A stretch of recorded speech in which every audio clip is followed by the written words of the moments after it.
নমস্কার বন্ধুরা, আজকে আমি তোমাদের জন্য একটা চিজি স্টাফড গার্লিক ব্রেডের রেসিপি নিয়ে চলে এসেছি, যেটা বাড়িতে খুব কম সময় তৈরি হয়ে যায় আর খেতে হয় কিন্তু দুর্দান্ত।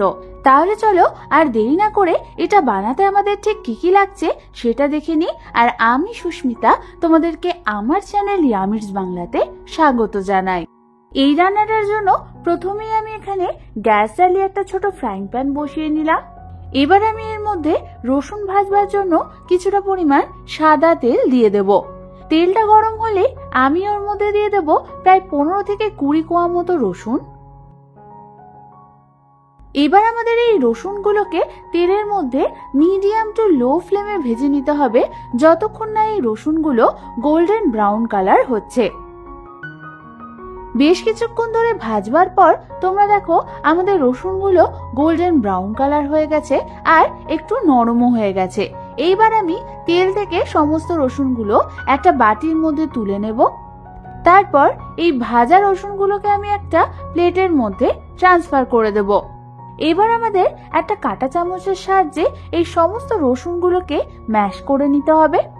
তোমরা দেখো আমাদের সমস্ত গার্লিক গুলো ভালো মতো ম্যাশ করা হয়ে গেছে। এবার আমি এর মধ্যে দিয়ে দেব প্রায় 50 গ্রাম মতো রুম টেম্পারেচারে রাখা বাটার, আর দিয়ে দেব 1 চামচ পরিমাণ অরিগ্যানো, 1/2 চামচ পরিমাণ চিলি ফ্লেক্স আর 1 টেবিল চামচ পরিমাণ পার্সলে পাতা কুচি। তোমরা এর পরিবর্তে ধনে পাতা কুচিও দিতে পারো। এবার আমাদের বাটারটার সাথে সমস্ত কিছুকে ভালো মতো একবার মিশিয়ে নিতে হবে। বাটারটা যেহেতু রুম টেম্পারেচারে রেখে নরম করা ছিল, তাই বাটারটার সাথে সমস্ত কিছু ভালোভাবে মিশে গেছে।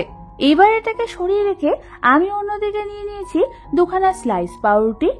এবার আমি প্রথমে একটা পাউরুটির এক সাইডে বানিয়ে রাখা গার্লিক বাটার ঠিক এইভাবে স্প্রেড করে দেব।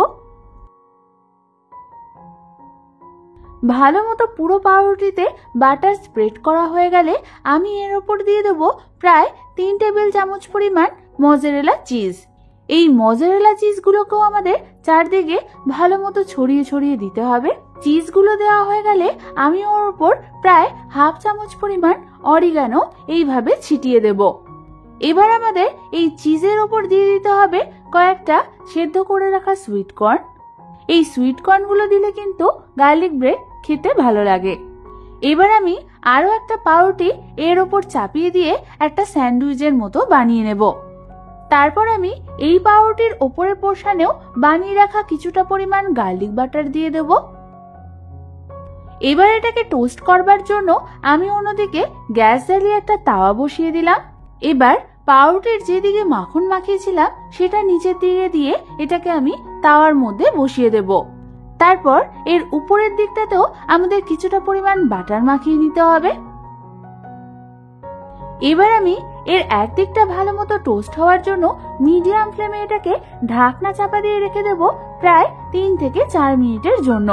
3 থেকে 4 মিনিট পর ঢাকনা খুলে তোমরা দেখবে এর এক সাইডটা ভালো মতো টোস্ট হয়ে গেছে। তারপর ওই দিকটাও ঢাকনা চাপা দিয়ে মিডিয়াম ফ্লেমে আরো 3 থেকে 4 মিনিটের জন্য টোস্ট হতে রেখে দেব। 3 থেকে 4 মিনিট পর ঢাকনা সরিয়ে তোমরা দেখবে আমাদের স্টাফড গার্লিক ব্রেডের দু সাইডটা ভালো মতো টোস্ট হয়ে গেছে আর ভেতরের চিজগুলো মেল্ট হয়ে গেছে। ব্যাস, তৈরি হয়ে গেল আমাদের দারুণ স্বাদের গরম গরম চিজি স্টাফড গার্লিক ব্রেড। এবার শুধু সার্ভ করার অপেক্ষা।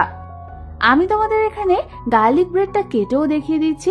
তোমরা দেখো কতটা লোভনীয় হয়েছে এটা দেখতে। তাহলে আর দেরি না করে এই চিজি গার্লিক ব্রেডের রেসিপিটা বাড়িতে একদিন নিশ্চয়ই ট্রাই করে ফেলো। আর এই রেসিপিটা ভালো লেগে থাকলে একটা লাইক করে দিও। আর এরকম দারুণ দারুণ রেসিপি আরো পেতে হলে আমার চ্যানেলটাকে সাবস্ক্রাইব করে নাও। আজ তাহলে এ পর্যন্তই। আমি আবার চলে আসবো তোমাদের কাছে নতুন কোনো রেসিপি নিয়ে।